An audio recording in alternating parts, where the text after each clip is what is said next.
5. We have no citizens, okay, which, okay. Next, we have committee chair report. I don't have any report to make. Next item, item 5, is our ERM report, Ron's Killings. Are you gonna talk at all about the ecology, micro, did it go well? I have to click right here. Well, I can tell it's Turn that summer. mic toward you. Okay. I can tell it's summertime or the enthusiasm for governance today. But nevertheless, we have a very thrilling agenda today to cover. You're right about that. Right. So I want to start with the Enterprise Risk Management Report. At the last meeting, when I was giving my update, I know one of the board members, Dorothy, had mentioned that it might be helpful to kind of, now that we're a little bit further in the process, to kind of reset a little bit and cover some risk management topics briefly, so that make sure we're all on the same page as we're moving forward through this. Because as I said before, risk management, ERM in particular, is not just some exercise you do. It needs to be tied to what JPS is doing along with its destination metrics and organizational objectives. So I wanted to spend just a couple of minutes on these first 2 or 3 slides just to kind of level set some of this information you've seen before, so I won't spend a lot of time unless there's questions. So I'll start with on page 7 in your packet, just a refresh or reset on what the purpose of ERM is from a definitional standpoint. Oh, I need to advance the slides. Okay.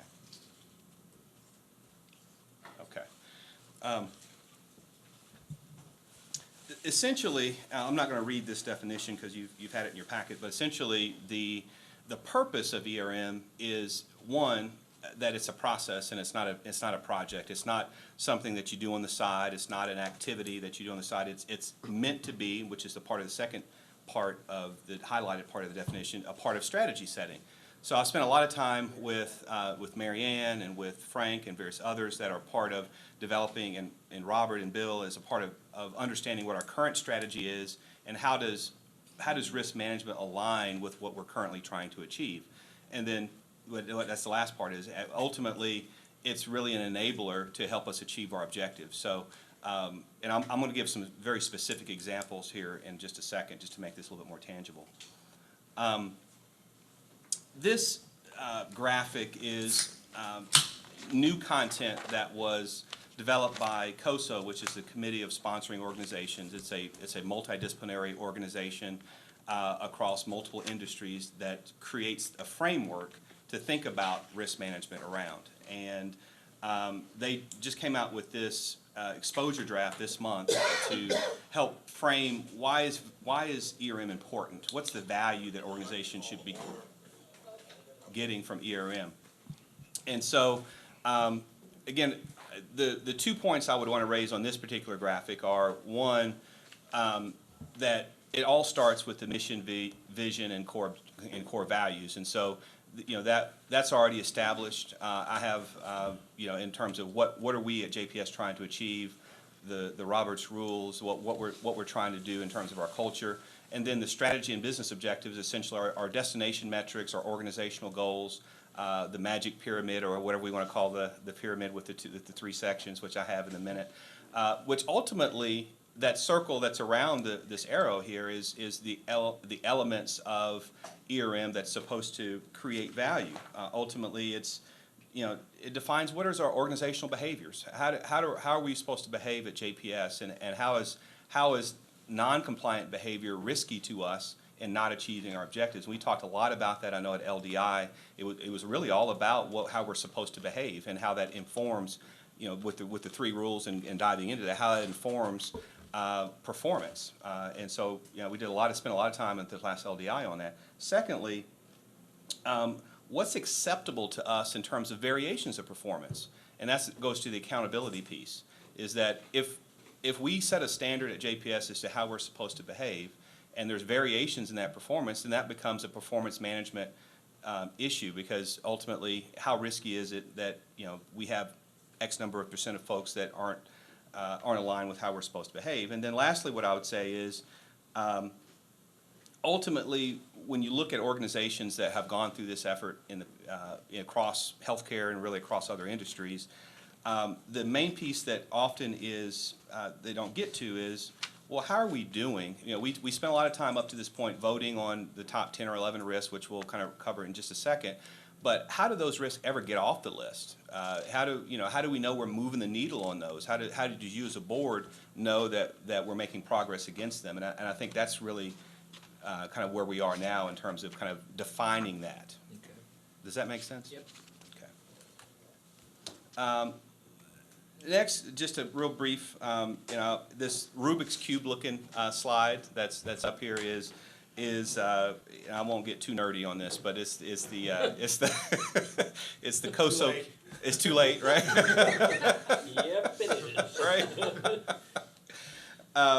It's basically a graphic to describe how you're supposed to think about risk management. And I'm not going to cover all the elements. I just want to make a couple of points, and to make this a little bit more pragmatic. So at the last board meeting, Dorothy asked, well, what exactly does it mean in terms of risk appetite? You know, and the definition says, well, we're supposed to manage our risk according to our risk appetite. Well, risk appetite is very similar to your appetite in terms of eating food. If you have a low risk appetite, then you are more conservative in terms of our goal setting. If you have a high risk appetite, then you're more aggressive in our goal setting. So if you look at that in the context of our organizational goals and our destination metrics, when you say, well, what is the JPS risk appetite? I would submit that we are, and this is really open for discussion, that we are have a low risk appetite with respect to patient safety and compliance related risk, and maybe have a higher risk appetite for operational, strategic, and other kinds of risks. So, for example, Frank's here today, we talked about Destination Zero as it relates to hospital-acquired infections for CAUTIs and CLABSIs and others. Well, we should have a low risk appetite with respect to hospital-acquired infections, because if you're having a goal that says Destination Zero, that we're trying to get to zero, then that's very aggressive. And that means that you have to put processes in place. You have to make investments. You have to do all those things in order to accomplish that goal. And that's an aggressive, and it should be, for patient safety. On the other end of the spectrum, we have a destination metric that says develop industry-leading workplace and culture of performance, which is an aggressive risk appetite, which is a higher. So we're willing to do more to accomplish that. Does that make sense to agree in terms of those examples? Mm-hmm. Okay. So I don't want to go too far into this beyond that, but basically, when I think we have some upcoming board discussions for possibly for a future retreat, where we can have some discussions around, what is our risk management philosophy, what are some in terms of how does this all fit together. And so I just shared this in terms of some reference material to give you a context as we move forward. Okay, so where are we now with respect to this process? So now that we have identified these top 10 or 11 risks, there's actually 11. Well, how is the organization exactly managing these? And so where we are now is I'm in the process of scheduling facilitated sessions with each of the risk owners. The first is going to be Laura Burnside and her group around patient experience and patient access. And the next is going to be clinical quality with Frank and his group. To understand to break these down into what are specific things that we're doing in terms of our initiatives, and then how are we ensuring that these risks are being mitigated. So I give you an example here in terms of regulatory compliance, which is our area. So a risk is that we have a major HIPAA breach of patient information. That's a regulatory compliance risk. Well, a risk response and what we're doing to address that risk is, well, we have mobile device management. We've talked about that in terms of encrypting our phones. We have privacy policies. Those are responses to that risk. And so essentially, it doesn't really matter what you call it. It should align with what we're doing. And so what we're doing now is spending some time understanding what are our initiatives, and like in Frank's case, he has a quality strategic plan that we talked about the other day, that would have much of these things in them, and so that we could align how are we managing those risks and then how we're going to report on them. Questions? Okay. All right. You've seen this, so just to kind of, to level set, we started out with these 53 total risks, voted on 28 that are highlighted in red, ended up with 11 that we ultimately came to focus on for this, in this first years of effort. We are now in the process of, as I just mentioned, identifying, you know, what are some initiatives that we have around, or you know, how are we responding to these things? What does this actually mean, so that we can make this a little bit more pragmatic? And then we're identifying how mature are we around each of these. So I think I presented last time a maturity model of, you know, something from ad hoc and chaotic all the way up to optimized. And every one of these is in a different phase, is a different state, obviously. And so the journey is how do we get from current state to the next? And so that's kind of where we are currently.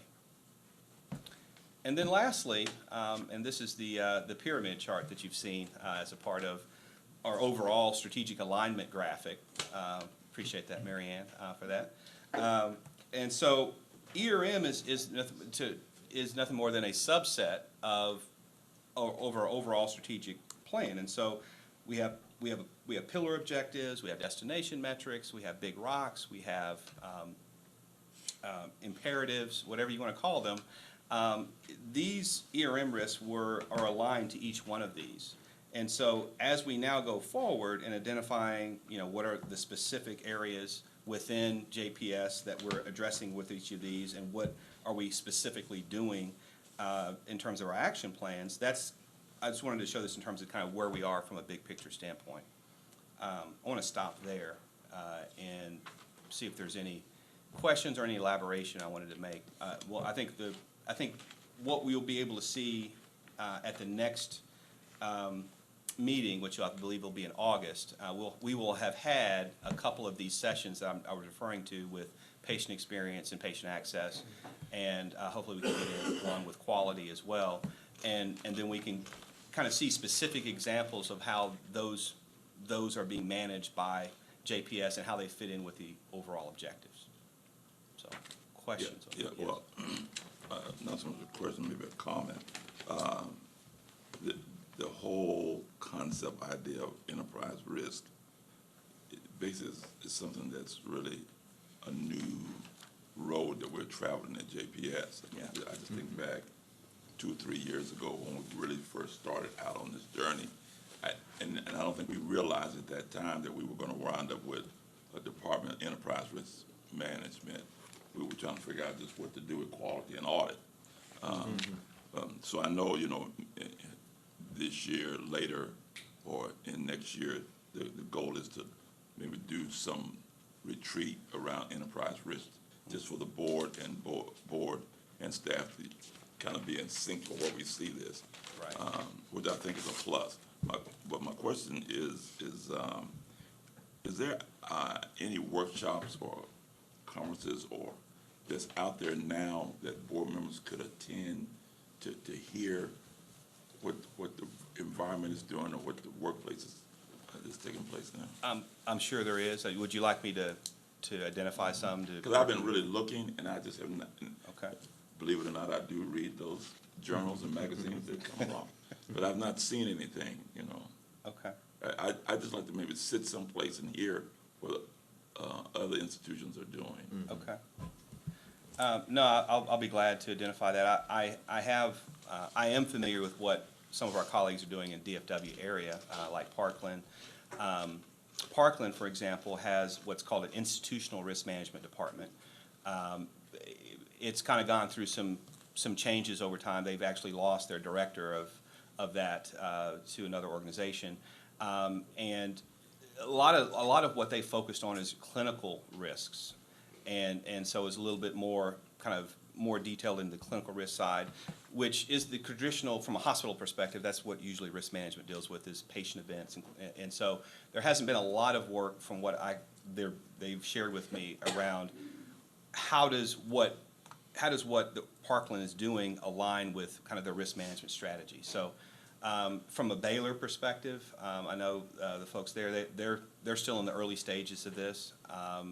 THR has a program that's in the early stages. Cook here in Fort Worth is still kind of working through it. So it's not, even though this is not a new concept, the struggle, I think, in the industry, and I think it's important to kind of have a broader view than just Dallas-Fort Worth, but is how do you operationalize this and move this beyond just a discussion about let's vote on some risk and think about why do we think these are the most important, but how do you operationalize? Because that's really the hard part. That's the risk management part, and that's kind of where we're on the beginning stages of. But I'll take your point to identify some seminars, conferences, workshops that board members could attend on this. I do have one question for you, Ron. Yeah. This is what we're now gonna be looking at and adopting, is that right? Because the reason I'm asking that is not the same as what we looked at in April. Care coordination was not number 10 or 11. Oh, these aren't ranked in terms of order of priority. Right, if that's- it's just, Oh, I see what you're saying. Yes, thank you for raising that. So at the last meeting, when I made my recommendation for the top 10, there are 2 or 3 on here that were not a part of that top 10. And I think that's what you're referring to. I know Dorothy asked for something to be added. Yes, and so, and maybe I moved a little too quickly. So in that discussion, and Dorothy did ask for some things to be added, what I did was, and I'll tell you what the two or three changes were. GME support was a part of the top 10, but academic programs in and of itself was not. It was below the line. And so the recommendation was, can we look at those together? And so I kind of combined those. Okay. So that's one change. The other was patient experience was by itself. Patient access was below the line. Patient access is kind of the opposite end of the coin for patient experience. And so it was suggested that since many of those votes came out 50-50 between the two of them, with patient experience edging that out, that I should look at those together. So that would be the other change from what I had recommended originally. And then to your point, care coordination in and of itself did not make the top 10. It was voted for in governance in this group, but it was suggested that given the importance of that in the organization. So I guess from a process standpoint, Mr. Chair, do we need to, since I did make those changes based upon the last meeting, do we need to approve these as a group, or do I need to, just from approve the amendments that I made to these top 10 or 11? Well, I don't think it was an approval. right, we didn't vote. We didn't necessarily vote on that. So Right. you're right. But I would ask you to go back and look at that, because there are some that are up there that were not up there before. Mm-hmm. Is that at the next meeting that we might want to clarify that? Okay. Like Chuck said, Dorothy had one, I think, that I don't see up there either. Well, that was the GME and academic programs was that. That was Dorothy's. Yeah. Okay. But And- I'm glad that care coordination is up there. Yeah. So maybe in the August meeting, should I come back and I can represent that slide of the original 10 and then what the changes were to kind of get a clarity around that? Right. Okay. I'm happy to do that.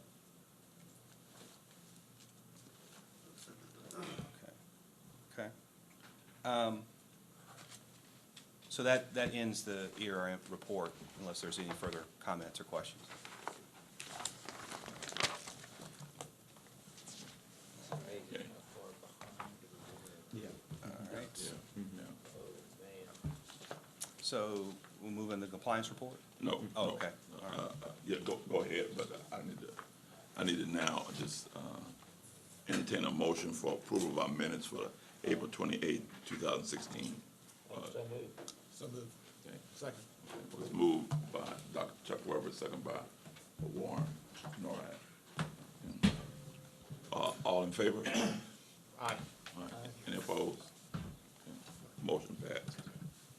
Okay, now we'll go to compliance report.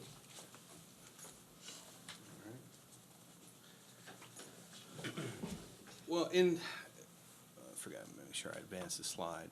Okay.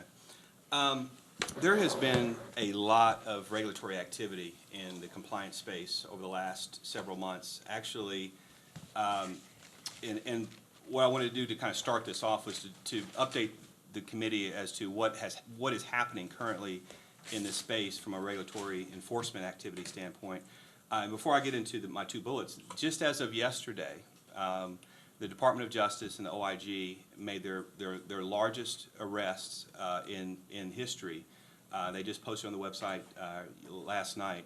They arrested a little over 300 individuals, $800 million in losses for Medicare fraud related to prescription drug abuse or related to Medicare Part D, as well as home health, in the home health area, abuses with home health, durable medical equipment, and fraudulent billing. And so they are very proud of these indictments, but they arrested over 300 individuals, 61 doctors and nurses and other licensed medical professionals, and for healthcare fraud schemes involving $900 million in false billings. And so one of the things I obviously didn't know this until recently because it just came down, but when you talk about what the government is looking at and looking for in terms of enforcement activities, and I mentioned this at one of the last meetings. This Yates memo that I reference here in this first bullet is from the DOJ, and Yates is the name of the assistant U.S. attorney. That basically indicates that there is now individual responsibility, individual liability to both, not just if there's healthcare fraud or they're at the hospital level, but individuals, corporate officers, board members, and others that are responsible officers have liability individually as well as the corporate entity in and of itself. And these indictments that just came out yesterday are an example of that. That the DOJ believes that it's not corporations or hospitals that commit fraud, it's individuals in those organizations that commit fraud. And so, That's amazing. What's that? That's amazing because I would have thought, to me, it would be individuals as opposed to. Yeah, it would make sense they would be anyway, right? And so in the compliance circles, there's been a lot of discussion about this Yates memo that came out at the end of 2015 and how it's going to inform the DOJ and how they prosecute cases going forward. And the concept of the responsible corporate officer doctrine, which is not a new doctrine by any means, but it's being resurrected. And basically what it says is that corporate officers, those in responsible positions, are not off the hook by the fact that they're not knowledgeable of offenses that took place in their organizations, because they should have known or should have put controls in place to prevent those violations from being perpetrated. And so ignorance is no longer, and really hasn't been for a while, is no longer kind of a defense to say, well, no one told me, I didn't know, I relied upon my folks. And so so the reason why I put this up there is that this is becoming a growing trend, particularly in healthcare, because obviously with the Affordable Care Act, they're trying to get more recoveries. The government is hiring more people. Every seminar, every webinar that I've gone to in the last 6 months to a year, it's always on these topics here in terms of what the government is pursuing. And One of the defenses to those actions for individual exposure is a robust corporate compliance program. That's right. That the governing body, as well as the officers of the district or the entity, have buy-in and are a part of it. Because fraud most of the time is hidden, and to be charged with knowledge with something that you didn't know is one thing, but if you've got the things in place to and to view and catch those risks, and you still don't catch it, then that's an offense. And so that's why Right. these programs and what Ron's doing is extraordinarily important. Yeah. What the Yates memo also says is that in order to get cooperation credit, if there is a discovery of wrongdoing in the organization has to fully cooperate with the government in terms of giving up all of its information as it relates to a particular matter or case, and it can't partially cooperate; it has to fully cooperate, which could take away, it could expose the organization to greater penalties because there's no attorney-client privilege anymore. You have to continue. You have to fully cooperate, and this is. It's a slippery slope when it comes to self-reporting because this directly related to what the decisions that management and board makes as relates to what matters to self-report and which matters not to self-report. Again, I'm mentioning this to mention for two things. One is that the importance of a compliance program, sometimes we get lost in some of the details of what we're doing and the activity, but this is the reason why it's important, because it can be a mitigating factor if there is any unintentional wrongdoing, because again, ignorance is not a defense. The Salix Pharmaceutical case related to it's a case in New York actually, this recent, that it was a $54 million civil fine of Salix Pharmaceuticals for improper vendor relationships. Vendors were the vendor, Salix Pharmaceutical Company, was paying for lunches and paying for other educational events under the guise of education, and essentially, they were paying these honoraria fee of hundreds of thousands of dollars to the doctors to speak on behalf of Salix, to then use the Salix Pharmaceutical products as to refer their patients to those products. What the kickback case was is that, well, that wasn't education. That was a guise, and so essentially what was happening is that Salix was a vendor. They paid for these very elaborate lunches in expensive restaurants in New York and various other places, paid these large honoraria fee, but essentially that was a ruse for them to use their pharmaceutical products and their drugs. So, reason why I brought that case up is that I know one of the things that we're doing, which is actually on the agenda when we talk about vendor relationships review, is communicating key messages about how we should be relating to our vendors, whether in terms of how we should accept lunches or not accept lunches and do various kinds of things, because the perception of influence is really what the key is. And I don't believe, I'll just state this, I don't believe that necessarily that there's any necessarily ill intent, but sometimes ignorance of saying, well, it's nice to have a free lunch, every 2 or 3 weeks from our vendors. That innocent intent could get us in trouble. So I appreciate JR's help. I know I've talked with, after talking with Robert, we're going to do I don't call it an entertaining video, but we're going to do a podcast or a video to our employees, about 2 or 3 minutes, to kind of reinforce what our policies are. It won't just be me, speaking, in a dry set. It'll be something. I won't say fun, but it'll be something that will be instructional. Yes. There will be no Rubik's Cube. Right. Let me go back to something Ron said. Let me go back to something Ron said. He mentioned the word knowledge, and then he mentioned the word intent. And all these laws have evolved toward the fact that you had no knowledge, but the fact that you had no intent. That's right. In other words, there's no tie to the lunches and the innocent lunches that you're having to the illegal referral. It's presumed. And so if you do this, they're going to automatically tie them together. And so that makes it even more onerous and a burden in terms of the appropriate acts and activity that an institution has in healthcare here. So they're making it, they've really upgraded in terms of what is it burden of proof to prove something like this is not near as what it used to be. I do have a question. What do we do now? We used to have lunches. Well, you can have lunches, but if they're an educational lunch, Right. if there is an educational purpose to that lunch, and it's truly an educational purpose, those lunches are permissible and they're fine.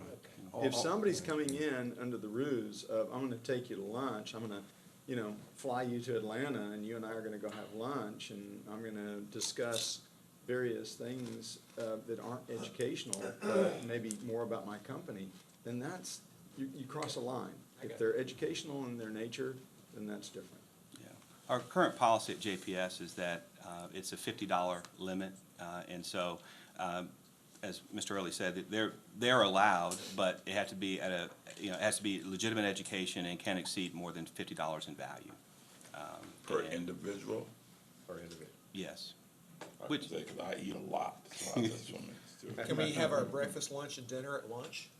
Is it per meal? I'm just, Yeah, now we're going down to this, you're right, right. The lunches that you as a board have are not what we're talking about. No, it's not. Because these are permissible, but it's those that where staff is having, particularly those officers, and governing body members, which includes you, and you're dealing with vendors. And particularly dealing with what might be viewed as referrals of patients, particularly Medicare, Medicaid patients. Plus, it's something that our CEO instituted as we move closer and closer into the bond program. We have to be really careful of someone calling Chuck up and say, hey, just thought I'd meet you, and I'm just in town. And, you might be totally innocent, but you have to be careful because that could be a bidder somewhere down the road. It's just a whole lot easier to say no from the get-go. Right. And works that better. Yeah, or pay for it yourself, yeah, yeah. I'm not paying because, it might be too tasty. Let me go back, Yes. but on the instructional video that JR just mentioned, I think that would be helpful. I don't know how you plan to do that, but it would be helpful that it runs periodically or updated because of turnover, We can just get to the spot, just assuming everybody got it, and then 6 months down the road, somebody didn't get it. So I think we just need to look at how we get that out. Provided access, you want, I was just saying, we could also incorporate that into the CDL that we do every year about, compliance, and make that That's more true. robust as well. and true, or include in new employee orientation as well, Yes. yeah. And training is a huge part of this, what were you doing in terms of whether you're charged with knowledge or not, or intent. And Ron, I think we need, and you and I have had this discussion, we need to document. When we do these trainings, we Right. need to be sure that we have we can go back and check, hey, we did this training on a periodic basis. And that helps you in terms of when you're arguing, well, you didn't know, or some individuals arguing they didn't know, well, You signed in. you right? signed in and you've seen this 3 times this year, and so. Right, right. Documentation is key to evidence the fact that we're doing that. So, so in terms of key and compliance activities, the conflict of interest disclosure follow-up, which is very closely tied to what we've been talking about, we're almost done with that. 100% of JPS employees have completed their conflict of interest disclosures, or annual disclosures, which is great. Leadership. What's that? Leadership. Leadership, which the JPS leadership disclosures have 100% compliance. We still have some physicians that haven't completed theirs, that we're working with Dr. Johnson and others to kind of get completed. What's the latest number on that? It's about 72 right now. About 72 physicians that we're trying to track down. It was only 56, I think, in April. Yeah, Do we fill out one? as a board you do, but it's, Actually, we do. yeah, yeah. It's managed with, through Neil currently. But I mean, I can't remember when I did one. And probably what I need to do is alert on my calendar is a couple of times a year to alert you of that, so that we make sure that gets done. That's the point we'll take. Shouldn't we be doing it Yeah, yearly? exactly, yeah, Yeah. exactly. Yeah, yeah. So we're almost complete with that, but I will say that I've gotten great cooperation from medical staff leadership, Dr. Johnson and Dr. Rosinia, to kind of reinforce this message around getting these disclosures in. These last few that remain, some of them don't practice very frequently at JPS. They have privileges here, and And so, and I think in some of their minds, they don't feel like they need to fill one out, but they do. So, so we're still working through that. I'm going to turn it now over to Irma to cover the remainder points on this slide. So, along with the conflicts of interest, we also have the next step, which is to provide a resolution for those potential conflicts of interest. We have, in the, on page 15 of your packet, where we are in that process, how many of those have been identified, both from the physicians and also from leadership. And basically, there weren't a lot of surprises. I mean, family members that work at JPS were one of the categories. It aligns with one of the questions on the conflict of interest disclosure form. There were some business relationships. We didn't see them as necessarily a conflict of interest. It was a business relationship that the individual answered that they, on the questionnaire, that they had with a business that either JPS does some business with, or it could potentially do business with in the future because of the type of business that it is. So we didn't have any to date that brought up any concerns as to whether or not as to whether they were a conflict of interest. And then the next, like I said, the next steps are just to make sure that we provide a resolution to those, to communicate to those individuals to identify the potential conflict of interest, what the status is, and also if there's any potential for them to be involved in any activities where there are votes on or decisions being made with those types of businesses that they acknowledge that, so there's transparency, and recuse if that's the option that needs to occur. I think the key thing to what we said, how this relates to the earlier conversation, is that we need to have a good documentation of our decision-making process of how we determined whether something was a conflict or not, and so as we talk, we're going to do that in the system. The system allows us to do that. The next category under the key compliance activities is the mobile device management update.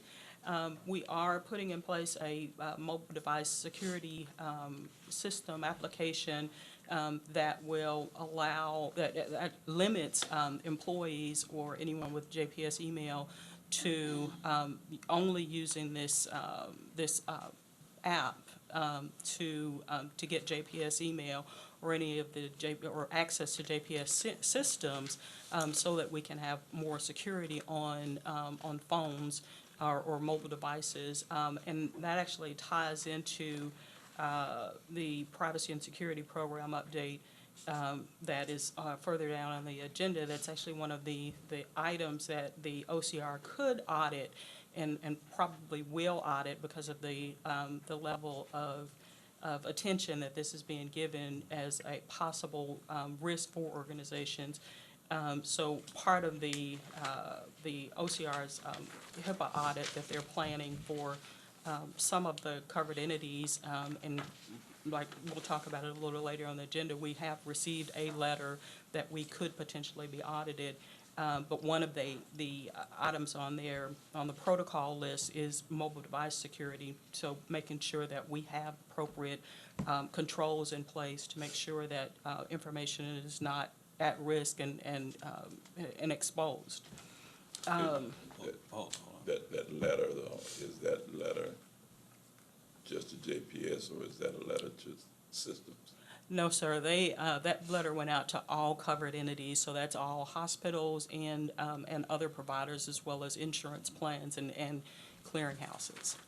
So the OCR is taking the next step in their auditing process and has sent these letters out, and we know for a fact that many of our colleagues in DFW have received a similar pre-audit questionnaire, and it's 18 questions, very basic in nature, just to kind of get the sense of the organization. And then the next step would be, if we're selected for a full OCR audit, then it would be either a desk review where we'd have to send in a bunch of documents to the government to assess our privacy and security program, or they would come on site.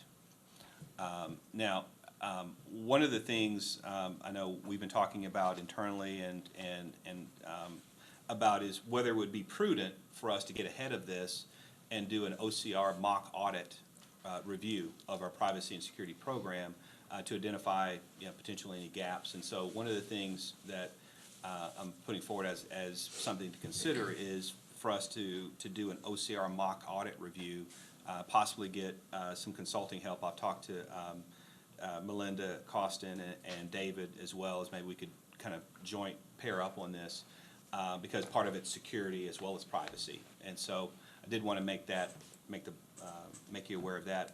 It's somewhat common to have one of these mock audit reviews because OCR has a 300-page, literally, maybe not 300 pages, 200 pages. It's pretty close to 300. Maybe close to 300 pages, audit protocol that they go through step by step by step, and it's very onerous. And so going through this preliminary step, I think would make some sense.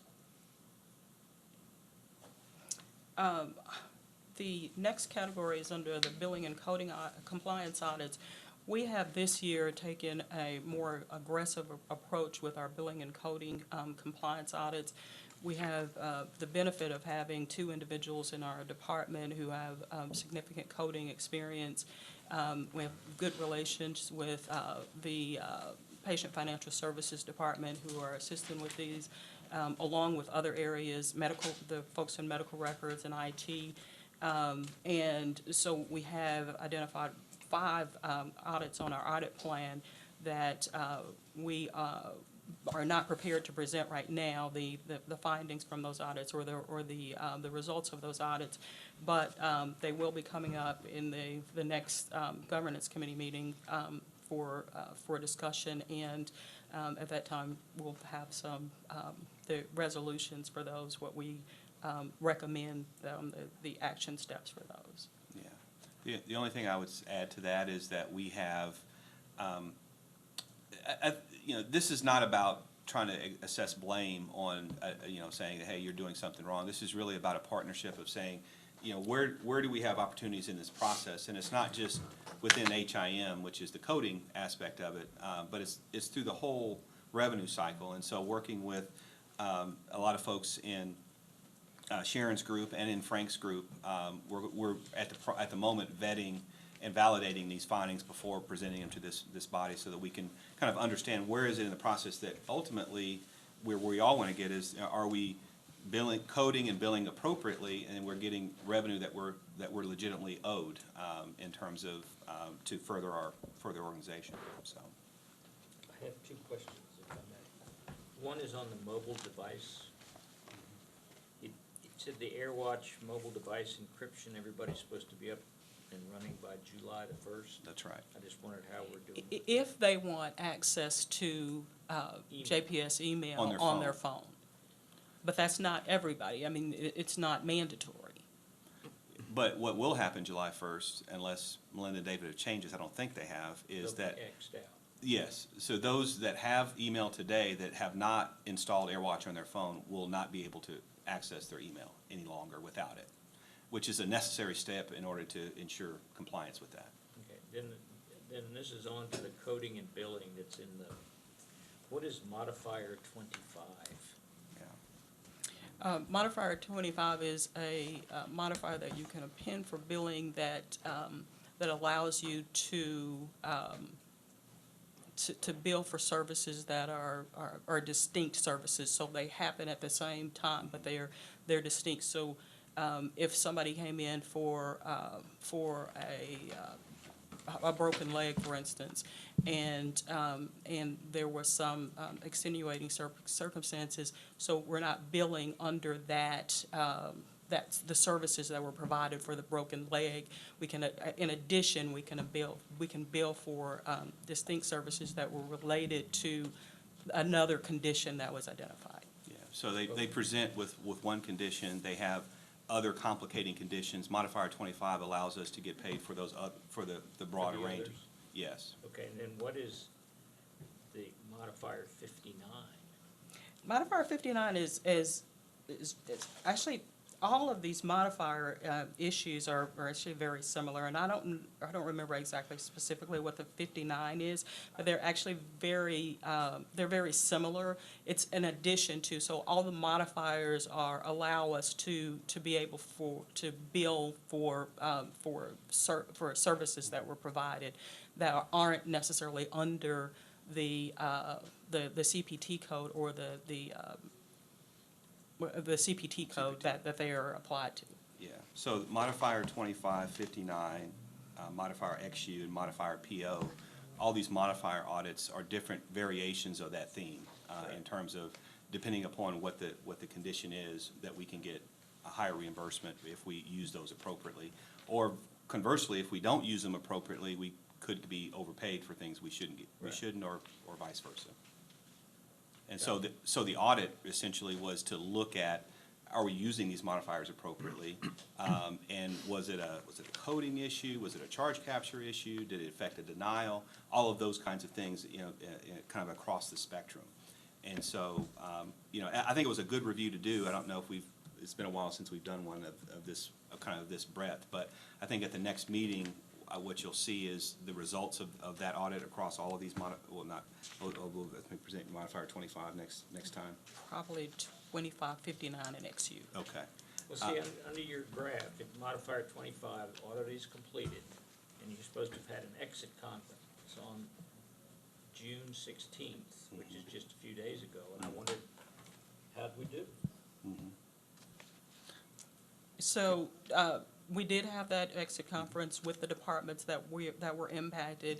We communicated them what the findings were, and we're having additional meetings to actually validate the findings from those. Yeah. So, we haven't made a final determination yet, but we will have that before that information is presented to this governance committee. Yeah, in general, there are 3 categories of findings that we're vetting. The one category is did we use the modifiers correctly, and there was a denial associated with that. And what the other category, the second category, was we were underpaid, and the other category was we were overpaid. And so, to her point, we're going through how those findings fit into those 3 categories, and you know, kind of validating that with the HIM folks and the revenue cycle folks to, you know, in terms of that. But I will, you know, at least from what I can tell preliminarily, you know, there is a lot of situations where, or many situations where we probably did not get paid for what we were due to get paid in terms of that. And there are some cases we were just denied. And so there is a denials task force that we are a part of and a member of that is kind of sifting through the causes and reasons for denials, and some of these fit within that. So what we'll have at the report is kind of not only how many did we find, but what was the potential dollar impact in terms of gross charges, and that's what we need to vet out with the folks in revenue cycle and HIM and others to get that. But those are the 3 categories of findings that we found. Right, okay, thank you. Yeah. And then the last item on the key compliance activities is policy cycle time. I am happy to report, I know we talked last time about the progress that we're making in terms of trying to get policies and procedures through the process more expeditiously. We have moved from and I know it seems like a baby step, but we have moved from a baseline of nearly 300 days, close to at the beginning of this fiscal year, to get a policy or procedure through the system, which is almost a year now. It doesn't take in that with all of them, but to right at a little bit more than half of that. So that's about 160, 170 days. So we've made some good progress in the course of this 6 months in cooperation with General Counsel and others. We have a later agenda item that we think we can further make progress as we move forward, but I know Arena's here, and I would recognize and thank Arena for her diligence in working the process with all the stakeholders and kind of getting these through the process, because again, a large part of compliance, the starting point for compliance in many cases is policies and procedures, and education is based upon policies and procedures. So I did want to mention that.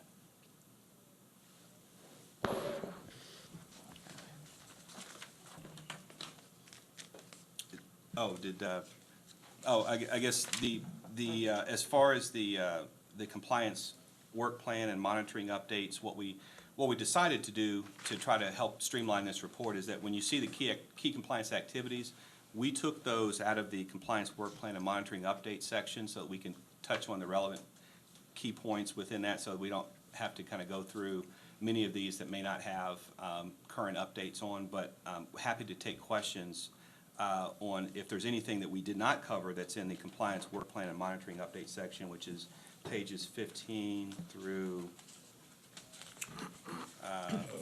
20. Right. And then,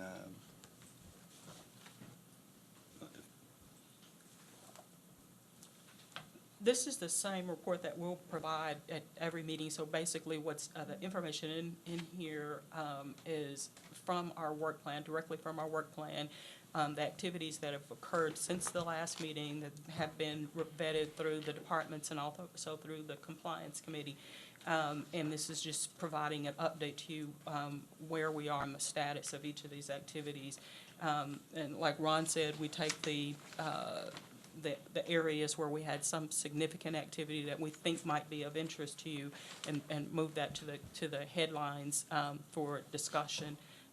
But happy to answer any questions on any of the other activities. Let me ask you if it's possible, I apologize, I didn't think about this when we met earlier, but on the medium, the high, that category, can you put somewhere, I don't know where, on the sheet to help governance committee members understand what that represents? I know you've talked about it before. what the risk rating represents? Yeah, what is medium, what is high? Okay, okay. Just kind of as a refresher as we look at them. Yeah, just as a refresher, how these ratings came about, we had a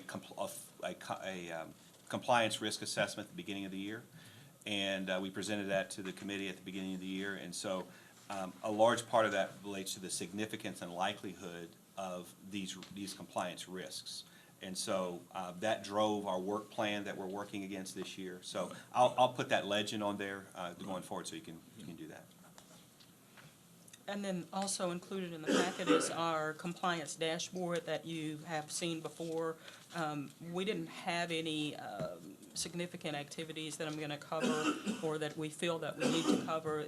It's something that, again, you've seen before and will be seeing on an ongoing basis, maybe in a little bit different format because we're operating in a little bit different system that we have before, and hopefully we'll be able to give you better information on some of the categories in the future. But like I said, there's not anything that we feel that we need to point out specifically unless you have questions. Yeah. I will say, just as a side note, one of the tests that we know that the hotline is working, I got a call last night, as a matter of fact, at 8:30 from our hotline provider saying that we had an elevated call related to potential threat of physical violence. And so, if there's any type of emergent threat like that, our hotline provider will call directly, and it turned out that it's related to the behavioral health issue that we referred over to Wayne, and so it wasn't an emergent threat per se, but it was kind of a test that that they are taking all these calls seriously, and we have to as well. Based on the environment, you have to take everything serious. You have to take everything serious, yeah. So that, unless there's questions, I think that would conclude the compliance report. The only other thing I'll say, sometimes compliance can be a lot of discussion around the fear, uncertainty, and doubt of the environment, and that's certainly a part of compliance. But I certainly don't want to leave the impression that we believe that we have adequate controls in place and that we're working toward those. But I think it's important for you all to understand what is happening, because that's the basis of how we're responding. The only other thing I'll say on the physician side is that there is a database called the Sunshine Act database that shows what the payments that physicians receive from pharmaceutical companies and other outside providers, which is very relevant in terms of the Salix case that I mentioned before. And so as a part of our diligence, we have to look at the Sunshine database for any of our physicians or providers to see if they receive any potential inappropriate payments. This is a part of a public open access database that can be searched, to see if there's any potential inappropriate payments. Now, the downside of that, as Ern and I were talking about, is that it's not current, and so it's how old is the data in that? It's a year old. It's about a year old. So, but it's at least a data point that we will check and and will continue to check. And I won't say necessarily that's a year old. It is sometimes really current information, but it's payments that were made during the previous year. Yeah. Okay. So that concludes our report for compliance. Audit, Okay.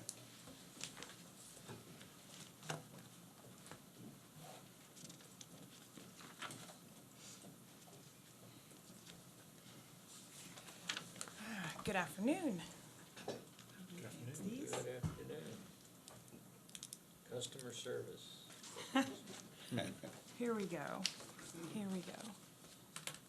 Nope, after that. Yeah. Here we go. Okay, so how do I advance this?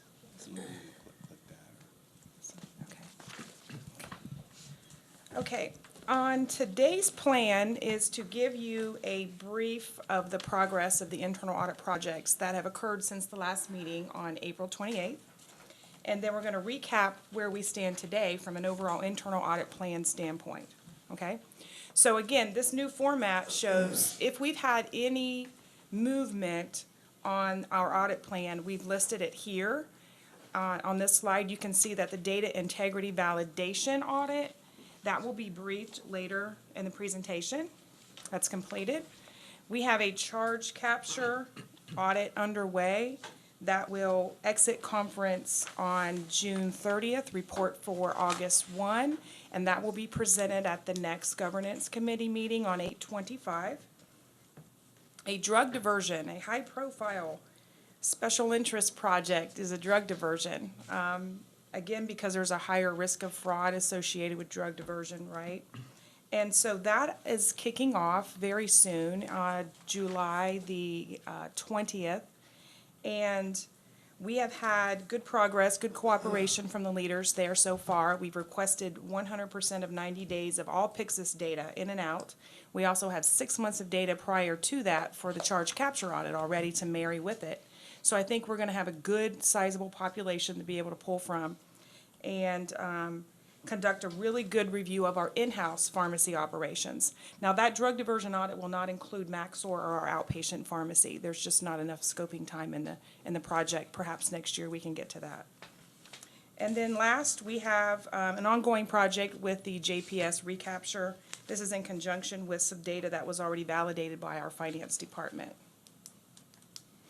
As it relates to the continuous auditing on that front, we have we've written a script so that all 104,000 payments, I guess it was, for fiscal year 15 that were made. We've scripted it to look for duplicate invoice, duplicate payments.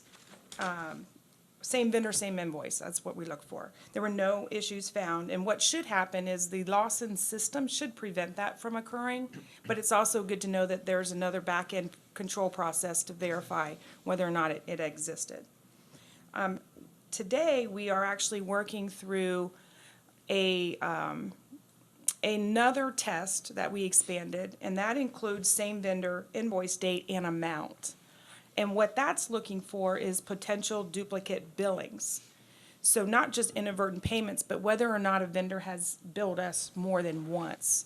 And so what we have on the first pass is about 8,900 records, and of course, these are not duplicate billings. They're just a bunch of false positives that we have to sift through and find that needle in a haystack sometimes. And so we're working through that, not aggressively, but just in interim spots as we can to move that forward. And lastly, there was no particular updates with the construction progress, our payment applications. You know that we review every one of those that come through on a monthly basis, and we reviewed 5 during the last month. Okay. the next slide. So recapping the overall progress year-to-date for internal audit, out of our total 11 projects on the entire FY16 plan, we have one that is not started. That is out of our control as it is related to the external auditors asking for our assistance on control testing. We are fully confident that we will be able to complete the 16 plan on time and hopefully under budget.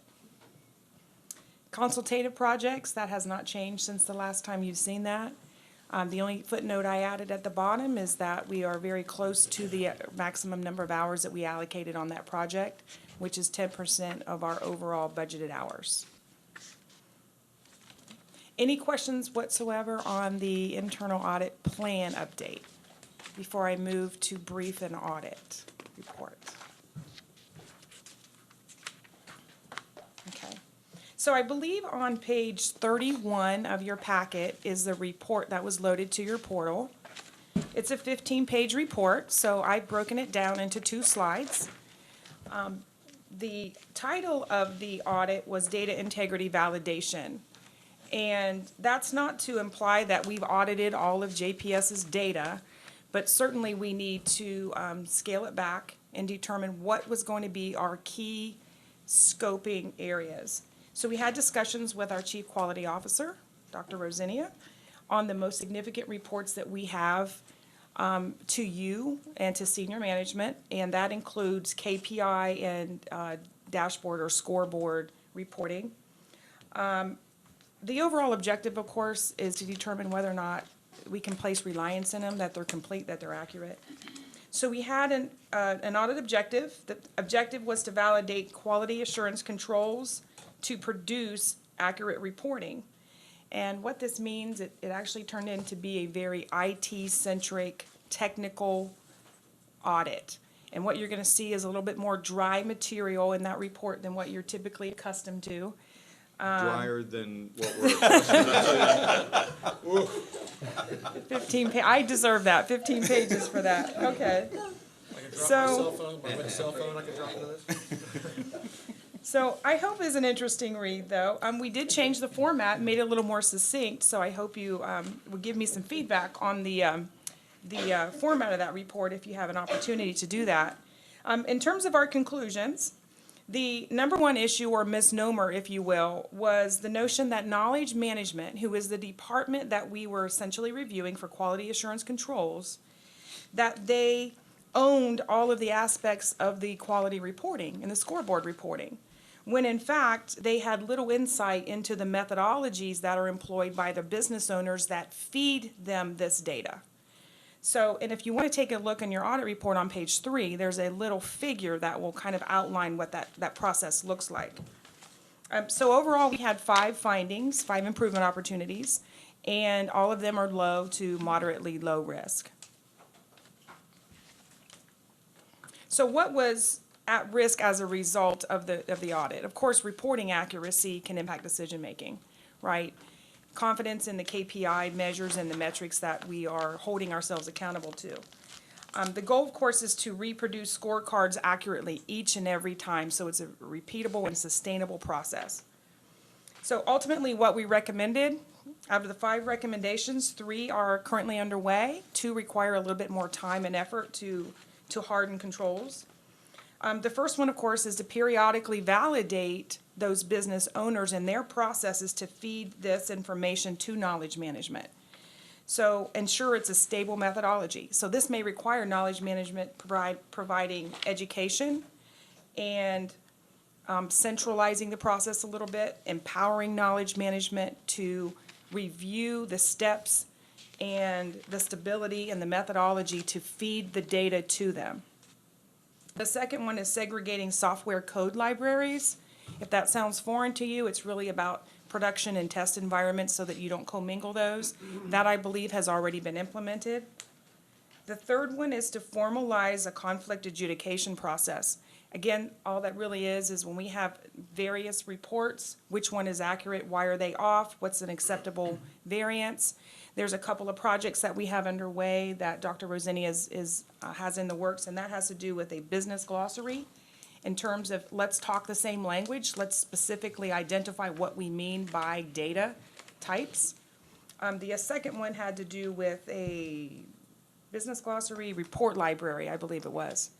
And that would understand what reports we have out there and which ones do we need, which ones can we merge and understand where they need to go. So that actually that's gonna take a while to develop and mature a conflict report adjudication process. The fourth item is ensuring that all changes are tracked, approved, and tested. And what we mean by this is typically big changes are no issue to them. But I think what folks have difficulty understanding and appreciating is when there is a slight modification to a report that you see, whether it's changing a color or moving a graph and switching it around, that requires a code change on the back end, and you've got to document that. And you have to follow that process through so you can understand that sometimes we get rush orders, we get last minute changes, and those don't always get documented and approved and formally rectified. And then the last one is enforcing a monthly sign-off data attestation meeting. And again, because the business owners feed knowledge management with their own statistics and data, they in knowledge management now expect the groups to sign off on the data that they produce so that they can essentially say, yes, this was the data I provided you. Yes, these numbers make sense. And so you have an extra layer of control that the data is valid. Let me make sure I didn't miss anything. I believe that's all I have to cover on this. If there are any questions on the report at all. I have a question, just, who is the knowledge management department or group? That's a group that reports up through Dr. Rosinia. We created that about 4 years ago, Bill, 3 years ago. We created knowledge management. So it does go through Frank. It does go through Frank.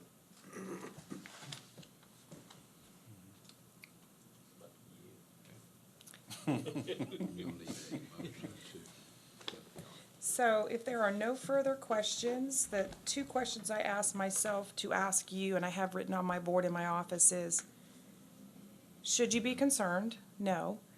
And do you need to do anything? And the answer would be no. I like that. From a board perspective, that is. I like that. Okay. And then I'm getting ready to take back what I was getting ready to say, because Neil took back what he said.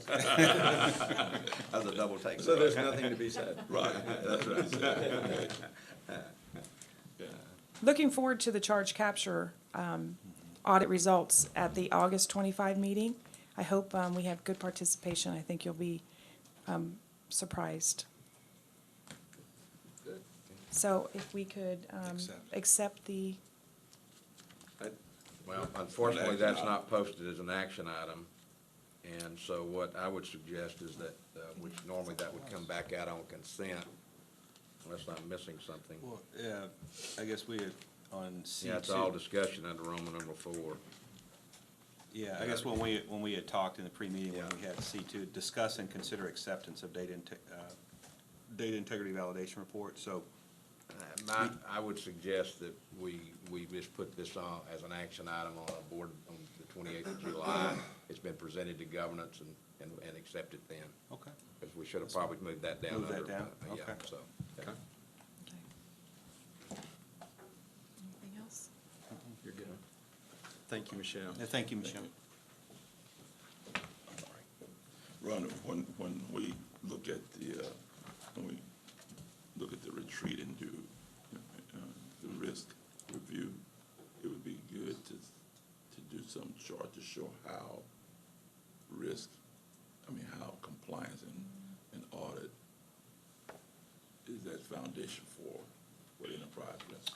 Okay, yeah, no, I could just do the just a structure. brief, how they link together as a part of overall governance. Right. Okay. Okay,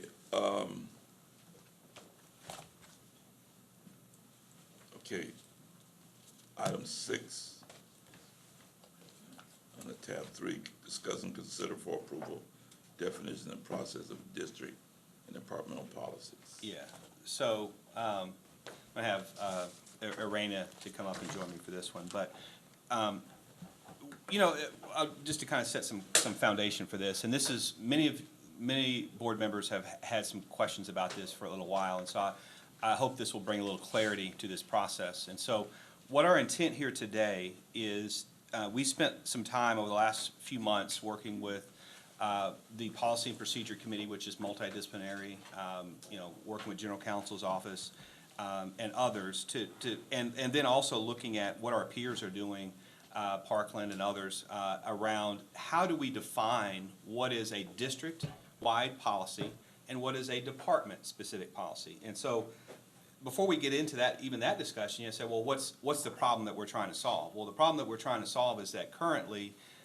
in our current state process, all policies come to the board, as you all know, for approval without exception. And there's no distinction in terms of, you know, what's district-wide or what's departmental. And so the purpose of this discussion today is the beginning point to make that distinction so that you as the board would not have to see all policies unless you can still want to do that. And what we're wanting to discuss is kind of how we're making that definition of what is a district policy that you would see as a board, and what is a department policy that is more specific in nature, that is more, that only affects one department per se.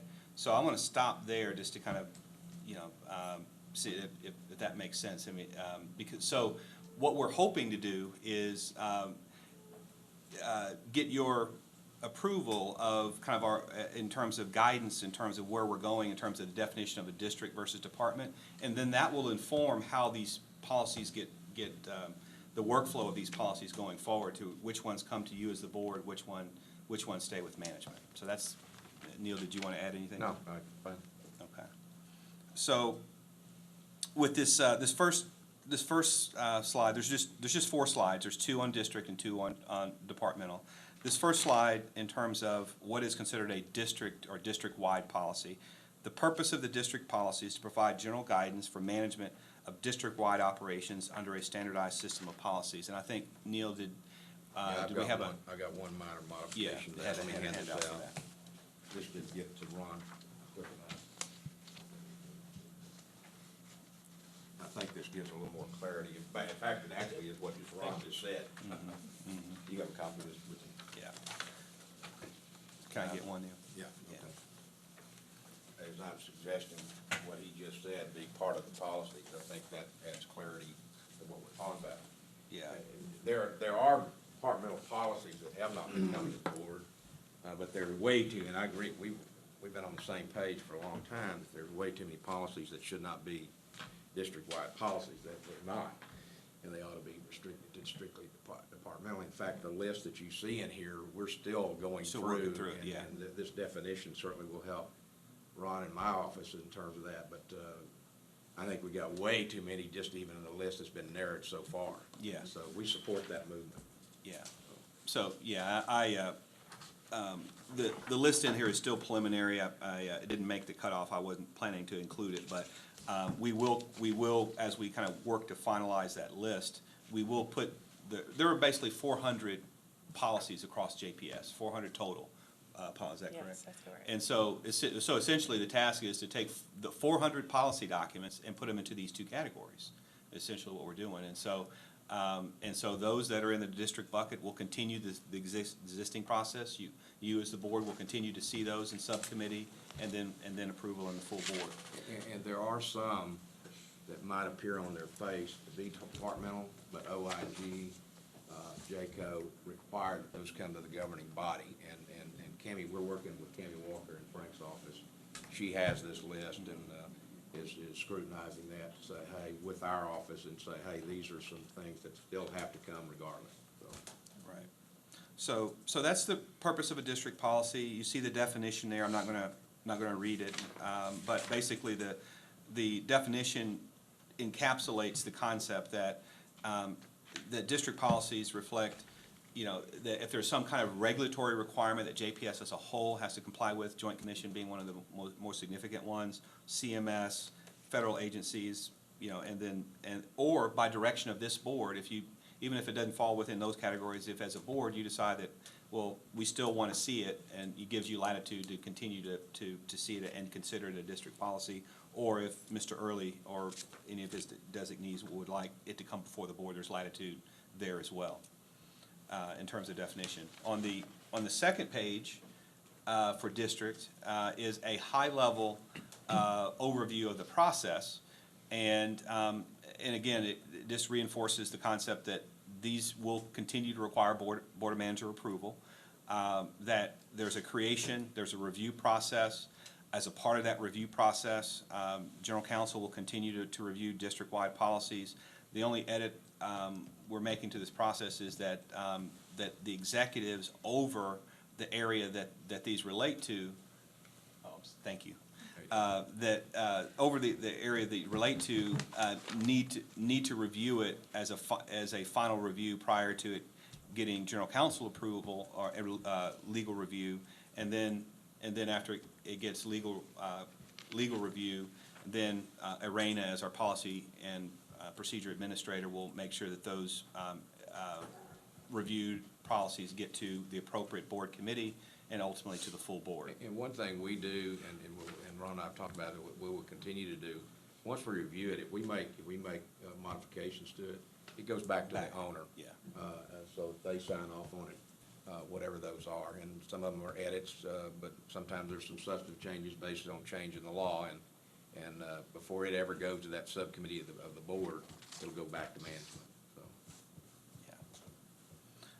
So this process on this slide is pretty much where we are today. There's really very little change of where we are today, but this would be reserved for those that are district policies.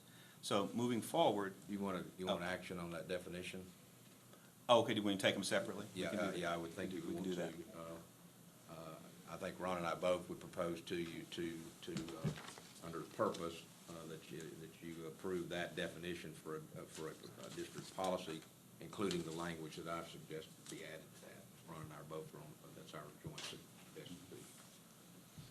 So the red line, Would be added. oh, it's added to, Yeah. already was there. Oh, Yeah, okay. the one that's black is on your piece of paper up there, and we were adding one sentence. Okay? Okay. And Ron and I jointly recommending that you approve that. Can we lose the and slash and just go to or? Say again? You lose just the and or and just go to or? Oh, you can put, What? what are you suggesting? And or is not a word. Or is a word that works just perfectly fine right there. Okay, I'm okay with that. Just saying. So get rid of the and. Engineer, he doesn't like slashes. I just like words. As I said. We're okay with that. Recommend Okay. approval. Okay. That was a motion by Dr. Weber, and you got a second. With I'll no second. and slash. Moved and As second. amended. As amended. All in favor? Aye. Any opposed? Okay. Shots with the Okay. road. Now, Okay. All right. All right, thank you.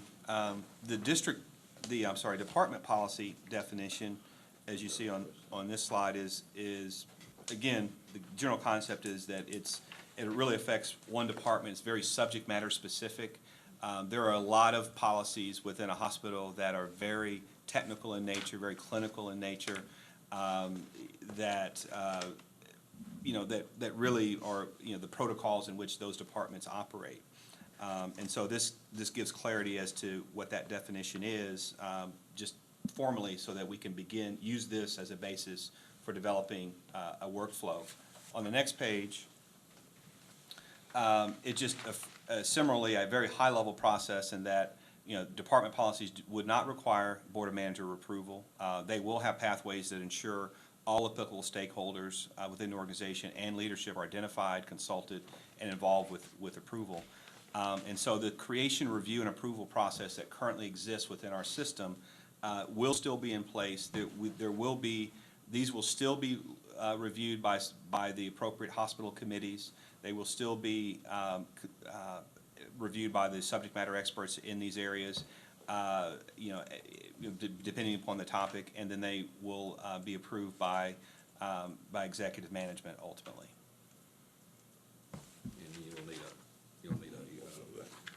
on approving the proposed department policy definition. So moved. Second. It's been moved by Warren Norad and second by Chuck Weber for proposed department policy process. All in favor? Aye. Any opposed? Okay, thank you. Go ahead. Wait, fast, boy. Okay, I want to go all the way back to the district policy. okay. District policy. Yeah, I just explained, I mean, Yeah, that one. Go back to that chart. There you go. Yeah. Thank you. Executive Management Sub-Board Committee. Is that governance committee? That would be governance committee in this case, yeah, or quality committee, or plan, whichever the appropriate board committee would need to see it, that district policy. All right, take the sub out. Okay, say board committee, Right. okay. Okay. What I was gonna say, the next step in this is now to use these definitions to create new workflows within the system, to work with general counsel and others to say which of these 400 policies fall within these two buckets. And hopefully, we can get you know, a good number of them classified to where they wouldn't have to come before the board as appropriate. I think there's still some refinement that we can work through, but hopefully you'll see maybe a more streamlined process that Arena can administrate. So do we need action item on that? On, Just changing. No, you already did. You've already. We've already done that. You took the two actions you needed to. yeah. So that concludes So this section. once she reviews it, will that come back to us to see which ones? Yes. Yeah, so you'll, there is a preliminary list in your packet, but it's still Right. being worked. And so what we'll do at the next meeting is we should have by the next meeting, a more final version of which policies fall within these two categories for your review and She's approval. fast. Did you wanna say anything? Do we have Yes, to see we'll the further procedure? refine it, like Ron said, so that unless you want to review 400 policies. But, yes, in the next meeting, we'll present everything that is more applicable to the board. Only those things that are applicable to the board, or we'll see how you divided them? No, you'll see the complete list. Yes. Okay. Because right now, like I said, the reason why this even came before you today is that this would represent a change in process of what comes before the board, and so that's why it's before you today. The other thing we'll do too on that, once we determine that list, finalize, Ron, I've talked about this, we will identify by asterisks and a footnote those that are required to come on board by some regulatory agency, where it's HHC or it's JCO or whatever. Okay, that concludes that report. Good. Thank you. And we got one item. Do we need to keep getting the procedure that goes with the policy? Yeah, we discussed that We get it, we don't vote on it. That has been up to the board in the past, so I don't know if that's something. see, I was with you, but they attacked me and said that I was off base. What's that? I missed it. Dorothy? Ron. I'd get worried if Dorothy attacked you. Ron, No, but he asked about the procedures to the policy. Oh, whether or I not, asked. Yeah, do we need to even see that? I mean, that's your discretion. That's your You discretion as a board. Technically, you're not required to.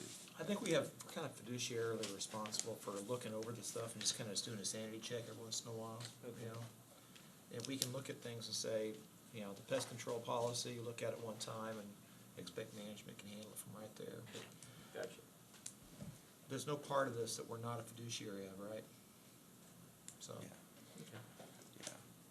So- Again, Okay. Well, Go ahead. Go ahead. we were convening an executive session pursuant to chapter 555, Texas Governing Code for the following. So, 5 minutes? Yeah, 5 minutes.